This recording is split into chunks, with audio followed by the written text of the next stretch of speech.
नरेंद्र मोदी पाकिस्तान की मदद करने क्यों नहीं जा रहे हैं? दोस्तों, जब एक रिपोर्टर ने पूछा एस जयशंकर जी से, भारत के फॉरेन मिनिस्टर समझ लीजिए, उनसे पूछा, तब उन्होंने ये कहा कि सबसे मूलभूत बात करनी सबसे पहले जरूरी है।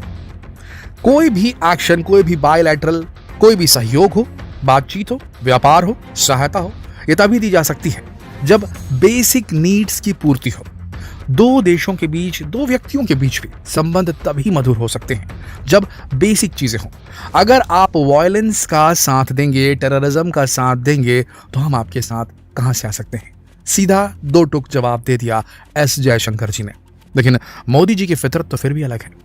तुर्की, जो हमेशा भारत के विरोध में खड़ा रहता था, तुर्की जिसने 370 धारा हटाने पर भारत की कड़ी आलोचना की थी, वो भी इंटरनेशनल प्लेटफॉर्म्स पर, तब भी भारत तुर्की की मदद के लिए पहुंचा और तुर्की ने दोनों हाथों से दोस्त कहकर उन्हें गले लगाया, भारत के एनडीआरएफ टीम को, और विदाई देते समय दोस्त कहकर विदाई दी। और तुर्की और भारत के संबंध अब एकदम अलग है। यहां तक कि तुर्की और पाकिस्तान के संबंध थोड़े बिगड़ गए, बट तुर्की और भारत के संबंध मधुर हो चुके हैं। तो मोदी तो इस किस्म के हैं कि वो मदद करने के लिए निकलते हैं, तब पड़ोस में जो हमारा मुल्क है, जो कभी भारत का हिस्सा हुआ करता था, पाकिस्तान, उसकी मदद के लिए मोदी जी आगे क्यों नहीं बढ़ रहे हैं?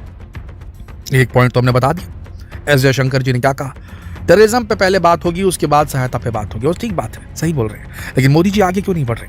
ग्लोबल मीडिया में अभी सवाल गूंजने लगे हैं, क्योंकि अब महीना, 2 महीना, चलो मान लीजिए 3 महीने के अंदर वो न्यूज़ आप सुनने वाले हैं कि पाकिस्तान श्रीलंका की तरह पूरी तरीके से बर्बाद हो चुका है, कुछ नहीं बचा। और वहाँ के हुक्मरान भी हो सकता है आने वाले समय में भाग जाएं, क्योंकि उन्हें जनता नहीं छोड़ने वाली। दोस्तों, जो उन्होंने लूटपाट मचाई है वहाँ के राजनीतिज्ञों ने, तो जनता उन्हें छोड़ने तो वाली नहीं है। तो कभी भी हो सकता है कि पाकिस्तान के जो हुक्मरान हैं वो पाकिस्तान छोड़कर भागने वाले हैं, क्योंकि स्थिति संभलने से तो रही। तो फिर ऐसी स्थिति में नरेंद्र मोदी जी क्यों मदद नहीं पहुंचा रहे? आइए जानते हैं इस वीडियो में। पैसे का मोहताज हो गया पाकिस्तान। यूट्यूब पर पाकिस्तान की जनता का दर्द आपने भी कई वीडियोस में देखा होगा। कोई कहता है कि हम खुद एटम बम बन गए हैं, कभी भी फट सकते हैं। तो कोई कहता है पाकिस्तान में इंसान की जान आटे की बोरी से भी ज्यादा सस्ती है। हैरानी की बात तो यह है कि कल तक जो पाकिस्तान बात में भारत से बराबरी किया करता था, भारत को उड़ाने तक की बातें किया करता था, भारत में घुसकर भारत की जनता को परेशान करना, भारतीय सैनिकों पर हमला करना, बिना किसी कारण के उन्हें मार डालना, यह सब पाकिस्तान के लिए कितना आम था। और पाकिस्तान की सरकार ने हमेशा ऐसी गतिविधियों को सपोर्ट किया। आज वो ही पाकिस्तान अपने बुरे दौर में भारत से ही मदद की उम्मीद रख रहा है। भारत सरकार का उसके इकोनॉमिक क्राइसिस के प्रति जो रवैया है, जो रिएक्शन है, वो जो रिएक्ट ना करने का अंदाज है, वह पाकिस्तान को नजरअंदाजी नजर आ रही है। पाकिस्तान की जनता मोदी मोदी चिल्ला रही है, लेकिन पाकिस्तान की सरकार अभी भी दुश्मनी निभाने में लगी है। देखिए, मोदी की जो आवाज़ें आ रही हैं ना पाकिस्तान से, ये मेन पाकिस्तान से कम और बलूचिस्तान और पाक ऑक्यूपाइड कश्मीर से ज़्यादा आ रही हैं। और ये आवाज़ें भारत के लिए समझ लीजिए अलार्म की तरह हैं। ये वो अलार्म है जो अलर्ट करना चाह रहा है इंडियन गवर्नमेंट को, इंडियन मिलिट्री को, कि ये वही वक्त है जो अब दशकों से जिसका इंतजार कर रहे थे। पीओके के आम लोग भारत में विलय चाहते हैं। बलूचिस्तान, पीओके, गिलगित बाल्टिस्तान, हर तरफ नारे उठ रहे हैं भारत के फेवर में। लेकिन अभी भी भारत चुप है। ना सिर्फ मदद नहीं कर रहा है पाकिस्तान को, बल्कि ये इधर भी कोई एक्टिविटी नहीं कर रहा है, क्योंकि भारत कायर नहीं है दोस्तों। भारत कायरता से टेररिस्ट अटैक नहीं कराता पाकिस्तान के ऊपर जिस तरीके से पाकिस्तान कराता है। भारत जानता है कि पाकिस्तान इस समय बुरे दौर से गुजर रहा है। अगर अभी भारत ने अटैक कर दिया, इंडियन मिलिट्री ने अटैक कर दिया पाकिस्तान के ऊपर, तो पाकिस्तान इस गरीबी की हालत में युद्ध लड़ेगा कि अपनी आवाम का पेट भरेगा। सोच के देखिए दोस्तों। तो ये तो बेहतरीन मौका था भारत के लिए, लेकिन भारत कायर नहीं है पाकिस्तान की तरह। भारत अपने दुश्मनों के जितने लेवल तक गिर के काम नहीं करता, इसलिए भारत ने अटैक नहीं किया है। और इसके पीछे हमारी नासमझी भी नहीं है दोस्तों, इसके पीछे बहुत बड़ा कारण है। अगर अभी भारत अटैक कर देगा तो ये मान के चलिए भारत की ग्लोबल लेवल पे काफ़ी ज़्यादा आलोचना हो सकती है। तो इस बात को समझना ज़रूरी है। पर अब फिर मुद्दे पे आते हैं वापस।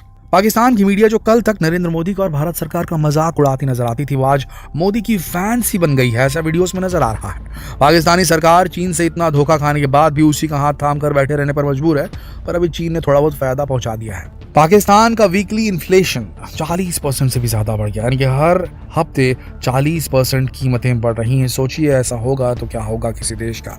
आज 100 रुपये रेट है तो एक हफ्ते बाद 140 रुपये अगर कीमत बढ़ती ही जाएगी हर हफ्ते दर हफ्ते, कहाँ से क्रैश नहीं होगी वहाँ की इकोनॉमी, कहाँ से क्रैश नहीं होगी वहाँ के जो आम नागरिक है उनकी सेविंग्स। यहाँ ज़रूरी दवाइयों की कमी हो गई है, हॉस्पिटल में सर्जरी करने का सामान खत्म हो गया है, इंसुलिन, डिस्प्रिन, इंजेक्शन सबके लाले पड़ गए हैं और पाकिस्तान में लोगों की सैलरीज और पेंशन तक देनी बंद कर दी गई है कई जगह। ऐसे हालात है इस समय पाकिस्तान के, लेकिन कहीं से भी मदद मिलने के कोई आसार नजर नहीं आ रहे सिवाय चाइना के, जो मदद के नाम पर अपना उल्लू हमेशा सीधा करता रहता है और पाकिस्तान सब कुछ जानते हुए देखते हुए भी कुछ नहीं कर सकता। ईरान और उज्बेकिस्तान ने भी मदद का हाथ बढ़ाया है, लेकिन उससे पाकिस्तान के हालातों में कुछ खास सुधार नहीं आने वाला। इसी का फायदा चीन उठा रहा है। बीते दिनों चीन ने पाकिस्तानी सेना को ड्रोन्स और मिसाइल सप्लाई की जो टूटी फूटी और खराब निकली। एक ड्रोन टूटा हुआ निकला, एक के टर्बो चार्जर में दरार पड़ी हुई थी और मिसाइल्स टारगेट को भी लोकेट नहीं कर पा रही थी। फिर पाकिस्तान ने इन खराब हथियारों को वापस चीन भेजा रिपेयरिंग के लिए। अब पाकिस्तानी सेना ने ड्रोन्स खरीदने के लिए ऑस्ट्रिया से कांटेक्ट किया है, लेकिन क्या पाकिस्तान ड्रोन्स की कीमत चुका पाएगा? क्योंकि अब IMF भी, इंटरनेशनल मॉनेटरी फंड भी पाकिस्तान को लोन देने में ढीले पर ढीले किया जा रहा है। IMF के कहे अनुसार पाकिस्तान ने अपने देश में टैक्स और सब्सिडीज में ऐसे ऐसे बदलाव किए कि जनता रोने पर मजबूर हो गई है। बढ़ गया है हर चीज, वहां पर टैक्सेस बढ़ा दिए गए हैं, सब्सिडीज खत्म कर दी गई हैं और ये सब चीज IMF करवा रहा है। पहले आप ये करवाओ तब हम आपको लोन देंगे, नहीं तो आप पूरा पैसा डुबा दोगे। ऐसे में पाकिस्तान ने पैसे मांगने की सारी हदें पार कर दी हैं। अब पाकिस्तान यहूदियों तक से पैसे मांगने में नहीं हिचकिचा रहा। जिन यहूदियों के देश इजराइल को अभी तक एक देश के तौर पर स्वीकार नहीं करता है पाकिस्तान, सिर्फ इसलिए क्योंकि इजराइल यहूदी धर्म को मानता है और आज पाकिस्तान को गिरकर यहूदी फैमिली के सामने ही हाथ फैलाने पड़े। पाकिस्तान ने रॉथशाइल्ड कंपनी से कर्ज मांगा है।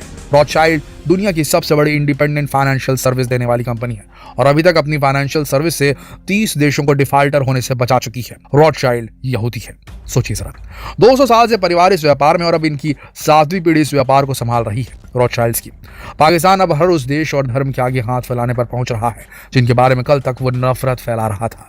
ऐसे हालातों में यूट्यूब पर अनगिनत वीडियोस वायरल हो रही है जिनमें देखा जा सकता है कि कैसे पाकिस्तानी जनता मोदी को मांग रही है। एक वीडियो में ये तक कहा जा रहा है कि बस 8 साल के लिए हमें नरेंद्र मोदी मिल जाए तो हमारे मुल्क का उद्धार हो जाएगा।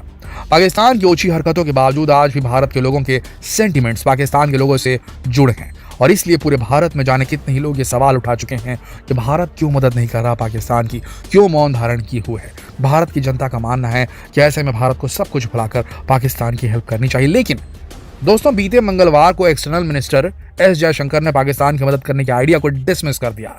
यह वार्तालाप एनुअल एशिया इकोनॉमिक डायलॉग के दौरान हुआ जिसे पुणे में एक्सटर्नल अफेयर मिनिस्ट्री ने ऑर्गेनाइज किया था और एस जयशंकर ने बीते हफ्ते में कुछ न्यूज पोर्टल के साथ हुए इंटरव्यू में भी ये बता दिया कि भारत का अभी तक पाकिस्तान की मदद करने का कोई इरादा नहीं है। उन्होंने कहा कि बीते महीनों में भारत ने श्रीलंका की मदद भी की है, लेकिन उसके साथ भारत के संबंध अलग है, मगर नई दिल्ली और इस्लामाबाद को बस एक कड़ी जोड़ती है और वो है टेररिज्म।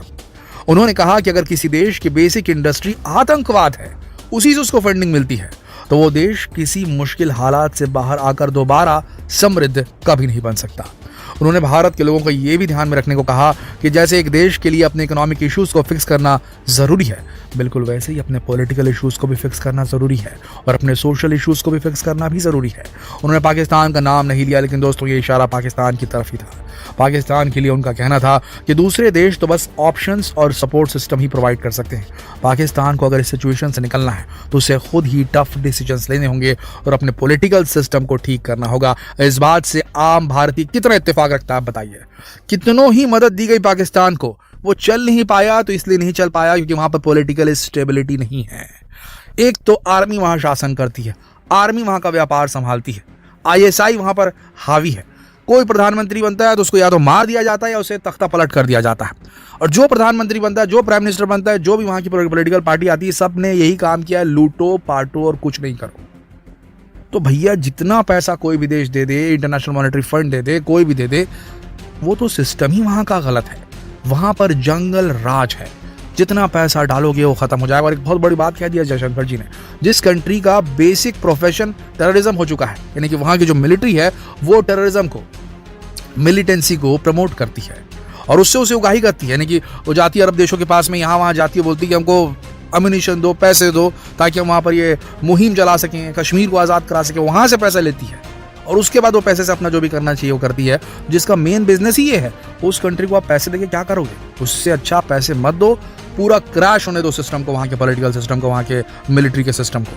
जब वो पूरी तरीके से क्रैश हो जाएगा, नया सिस्टम उभरेगा। अगर उसके अंदर कैपेबिलिटी मिली कि भैया हाँ वो अब सही तरीके से एक सही रास्ते में लेकर के जाएगा देश को, तभी वहां पर कुछ मदद पुश इन की जाएगी, इन्फ्यूज की जाएगी और तभी वो देश बच पाएगा। जब तक ये जो अभी चल रहा है करंट सिस्टम, वहाँ पे पॉलिटिकल सिस्टम जो चल रहा है, जो करंट वहाँ का मिलिट्री सिस्टम चल रहा है, जहाँ गरीबी भुखमरी में ड्रोन खरीदे जा रहे हैं, वो नहीं ठीक होगा, तब तक पाकिस्तान की मदद नहीं हो सकती। तो अभी पाकिस्तान की मदद करना गलत है एक हिसाब से।